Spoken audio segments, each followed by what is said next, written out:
time you walk into the room, got me feeling crazy, shot my heart boom boom. Any other boy would stare, but me I look away, cause you're making me scared. Trying not to breathe, 1, 2, 3. 33 strategi sederhana mengajar seperti Finlandia. Yang pertama, jadwal istirahat otak, di mana siswa diberikan waktu istirahat yang cukup sehingga mereka memiliki waktu untuk melakukan aktivitas lain, di mana anak-anak di Finlandia terbiasa punya istirahat selama 15 menit setiap 45 menit, pelajaran selama jam istirahat anak-anak. Anak-anak keluar bermain dan bersosialisasi dengan teman-teman mereka. Istirahat ini biasanya dilakukan dengan aktivitas fisik ringan seperti berjalan atau bermain di luar kelas. Hasilnya, siswa lebih fokus saat kembali ke kelas dan mengalami peningkatan daya serap terhadap materi pelajaran. Dan yang kedua, belajar sambil bergerak. Di Finlandia, pembelajaran tidak selalu dilakukan dengan duduk, namun siswa juga didorong untuk aktif bergerak. Timothy De Walker yang terinspirasi dari sistem pendidikan Finlandia. Siswa yang bergerak saat belajar lebih fokus, lebih mudah menyerap informasi yang lebih bahagia dibandingkan yang hanya duduk diam dalam waktu yang lama. Ketiga, recharging sepulang sekolah. Sepulang sekolah, siswa tidak diberikan tugas berlebihan agar memiliki waktu untuk istirahat dan melakukan aktivitas lain. Setelah seharian penuh belajar di sekolah, anak-anak dan juga guru membutuhkan waktu untuk istirahat dan memulihkan energi mental dan fisik mereka, bukan langsung tenggelam dalam tugas atau les yang mereka hadapi. Dan yang keempat, menyederhanakan ruang kelas. Didesain agar nyaman dan tidak terlalu penuh dekorasi yang mengganggu. Timothy De Walker mengatakan dengan menyederhanakan ruang kelas dapat mengurangi kekacauan visual dan benda-benda yang tidak perlu di ruangan kelas. Tujuannya adalah menciptakan suasana yang lebih bersih, tenang, dan mendukung fokus belajar siswa. Dan yang kelima, menghirup udara segar. Aktivitas di luar ruangan dianggap penting untuk kesehatan fisik dan mental siswa. Mengajak siswa untuk keluar dari kelas dan menghabiskan waktu di luar ruangan, baik untuk belajar maupun sekedar beristirahat, agar mereka bisa mendapatkan udara bersih, sinar matahari, dan perubahan suasana. Dan keenam, masuk ke alam liar. Siswa sering dibawa ke alam untuk belajar dan bermain, meningkatkan kreativitas mereka. Alam dapat membantu anak-anak belajar, membantu kepercayaan diri mereka, mengurangi gejala gangguan hiperaktif akibat kurangnya perhatian, menenangkan anak-anak, serta membantu mereka untuk fokus. Dan yang ketujuh, menjaga kedamaian. Menciptakan lingkungan kelas yang tenang dan kondusif untuk belajar. Penghargaan terhadap kedamaian adalah sesuatu yang dibuktikan. Dalam bahasa Finlandia, kedamaian di sauna, kedamaian saat makan, dan kedamaian natal. Dan yang kedelapan, merekrut tim. Kesejahteraan ini menjadi salah satu cara untuk mendukung kesehatan mental dan emosional siswa. Di Finlandia, seorang guru kelas berkumpul dengan para profesional dari sekolah lain kepada sekolah perawat, pekerja sosial, psikologi, dan guru pendidikan khusus untuk membahas kebutuhan individual di kelas mereka. Mengenal setiap anak, guru harus berusaha memahami karakter dan kebutuhan setiap siswa.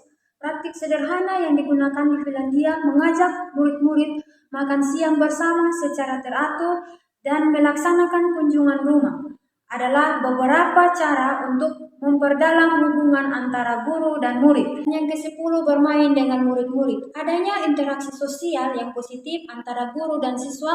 Di hari pertama, Timothy De Walker mengajarkan di Finlandia. Dia memimpin murid kelas 5 ke salah satu tempat senam sekolah untuk bermain secara berkelompok. Di saat mereka beristirahat, namun rutinitas ini cepat membuat mereka bosan. Salah satu murid Finlandia mengusulkan permainan menendang kelereng. Dan yang ke-11, merayakan pembelajaran mereka.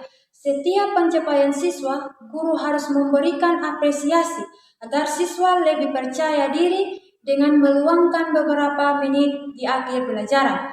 Menulis meminta beberapa anak untuk membaca tulisan mereka seperti cerita atau puisi di depan kelas. Ini membuat mereka semakin dekat dan memotivasi mereka untuk menulis dengan kualitas yang lebih baik selama pelajaran.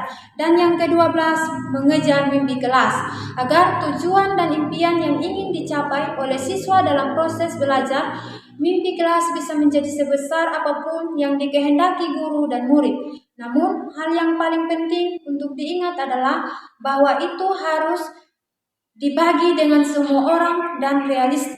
Dan yang ke-13, menghapus perisakan atau bullying. Sekolah harus memiliki sistem yang tegas untuk mencegah dan mengatasi perisakan dan bullying. Sebagai pemimpin kelas, banyak hal yang perlu kita lakukan untuk memutuskan perisakan atau dengan kata lain, menghentikan sebelum memulai. Strategi tersebut bisa menjadi langkah utama untuk memperkuat rasa dimiliki dalam kelas. Dan yang ke-14, berkawan. Siswa diajarkan pentingnya membangun hubungan sosial yang baik. Strategi berkawan ini tidak memerlukan persiapan yang baik. Apa yang esensial adalah bahwa ingatan jenis ini antara kelas dan kelas lain terjadi sebelum tahun pelajaran berlangsung, sehingga siswa dan guru dapat menikmati rasa ingin memiliki. Dan yang ke-15, mulai dengan kebebasan. Siswa diberikan kebebasan untuk membuat pilihan dan mengambil keputusan dalam proses belajar.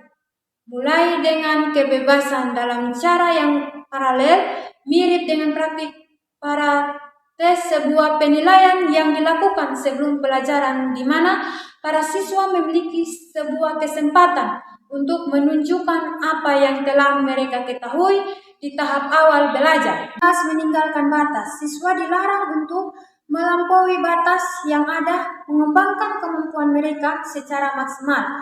Sebagai guru, kita dapat memasukkan batas ke dalam pelajaran kita. Ini adalah sesuatu yang dilihat secara jelas ketika menggantikan format pelajaran seni dan bahasa. Dengan pengaturan ini, guru merasa senang melihat siswa bahwa siswa bersemangat menjadi penulis, namun beberapa lainnya terlihat tersesat. Dan yang ke-17, menawarkan pilihan. Siswa diberikan pilihan dalam cara belajar mereka. Dan dia mengingatkan bahwa tugas utama sebagai guru adalah untuk membuat hubungan antara minta siswa dan kurikulum.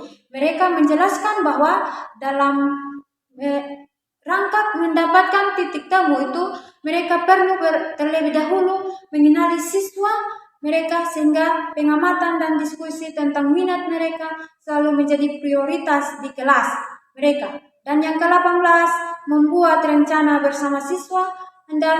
Istilah perencanaan bersama sebagai tanggung jawab untuk menentukan arah pembelajaran terdengar sangat masuk akal.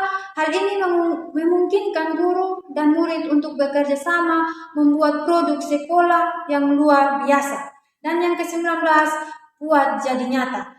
Timothy D. Walker dulu berpikir bahwa cukup untuk berkata kepada murid alasan dibalik suatu pembelajaran dan konsep ekonomi, contohnya. Namun perkataan D. Walker tampaknya jarang memuaskan kebutuhan mereka untuk memahami relevansi dari pekerjaan mereka. Karena ini begitu terjadi, D. Walker memerlukan contoh yang baik, sehingga D. Walker membuat pembelajaran menjadi lebih nyata untuk anak-anak. Dan yang ke-20, tuntutan tanggung jawab. Sebagai guru, kita juga memberikan tanggung jawab kepada siswa agar dalam area penilaian ada banyak cara yang dapat kita gunakan untuk memotivasi pengambilan tanggung jawab di ruang kelas. Namun, apapun yang kita putuskan untuk dilakukan, itu dimulai dengan kepercayaan. Dan yang ke-21 yaitu ajarkan hal-hal mendasar. Dengan strategi ini, mengajarkan hal-hal yang mendasar, D. Walker tidak sedang menyarankan agar para guru meninggalkan praktik yang berorientasi pada murid, kemudian beralih pada praktik yang berorientasi pada instruksi guru. Dan yang ke-22 yaitu gunakan buku pegangan. D. Walker mulai melihat materi ini sebagai sumber yang sangat berguna. Sebagai guru, jika kita ingin mendorong penguasaan kita, perlu melakukan seperti judul buku pengajaran. Kita dapat menambah isi dari buku paket dan menggunakan materi pembelajaran dalam suatu cara yang mendukung proses belajar dan mengajar yang baik. Dan yang kedua, tiga, yaitu manfaat teknologi. De Walker berpikir ini adalah pelajaran yang penting bagi semua pendidik. Jika kita ingin mengajarkan sebuah penguasaan, mari. Dan yang kedua, empat, memasukkan musik. Sebagai guru, kita tidak perlu menghindari dari strategi memasukkan musik. Bahkan jika kita bukan orang musik, kita dapat bereksperimen dengan aransemen berbeda yang nyaman untuk kita dan para murid. Dan pada akhirnya merasakan kegembiraan dan manfaat akademik dari menggabungkan musik ke dalam kelas. Dan yang kedua, lima, menjadi pelatih. Target pembelajaran menegaskan perbedaan dari sudut pandang seseorang siswa antara mematuhi permintaan guru dan mengejar pembelajaran mereka sendiri. Siswa yang mengejar pembelajaran mereka sendiri menunjukkan motivasi yang meningkat, belajar lebih banyak, dan mengembangkan keterampilan yang mereka miliki, kognitif yang lebih kuat. Dan yang kedua, enam, buktikan pembelajaran. Strategi untuk membuat para siswa membuktikan pembelajaran agar mereka dapat diterapkan bukan hanya ketika kita membuat penilaian sumatif saja, namun juga dalam pembelajaran sehari-hari, dalam diskusi kelas, dalam kerja kelompok, dan dalam penilaian sumatif. Dan yang kedua, tujuh, mendiskusikan nilai. Pembelajaran perlu dilakukan di kelas sebelum pembagian rapor, yaitu mekomunikasikan nilai kepada siswa dan meminta pendapat mereka adalah hal yang esensial. Sering menjadi sangat berarti bagi anak-anak untuk alasan tersebut. Waktu penerimaan rapor menjadi waktu yang tepat untuk menangkap pengalaman dan membantu siswa refleksikan pembelajaran. Dan yang kedua, 8, tuh mencari flow. Jika kita menginginkan setiap orang di ruang kelas kita mencapai flow, meminimalkan distraksi yang jelas kentara sangat diperlukan dengan menyusun suatu daftar pendek peraturan bersama siswa dapat membantu mencapai flow. Dan yang kedua, 9, berkulit tebal. Secara khusus, berkulit tebal berarti mengambil napas dalam-dalam ketika menerima surel panjang berduri dan orang tua yang kecewa, dan biarkan hal itu jika Anda sudah siap menghadapi. Dan yang ke-30, kolaborasi lewat kopi. Strategi ini menekankan bagaimana guru dapat membangun kerjasama dengan kawan guru lainnya dengan cara yang santai. Dan yang ke-31, menyambut para ahli. Sekolah mengundang profesional dari berbagai bidang pendidikan untuk berbagi pengetahuan dan pengalaman. Dan yang ke-32 itu melepaskan diri untuk berlibur, yaitu memberikan kesempatan kepada guru dan murid untuk berlibur dan mengisi kembali energi yang terkuras. Strategi ini menekankan pentingnya melepaskan diri untuk berlibur, untuk menjadi lebih aktif secara fisik, lebih menghargai alam, lebih banyak istirahat, dan lebih memiliki banyak waktu untuk bersama keluarganya dan teman-temannya. Dan yang ke-33 yaitu jangan lupa bahagia. Kesejahteraan siswa dan nilai tes standar secara tidak langsung didorong oleh kurikulum kebahagiaan. Di saat setiap orang mengalami masa sulit, mereka akan tergoda untuk melupakan prioritas kebahagiaan di dalam kelas. Oleh sebab itu, perlu untuk menjaga kebahagiaan agar tetap semangat mengajar dan mengingat serta memprioritaskan kebahagiaan di dalam kelas. Terima kasih.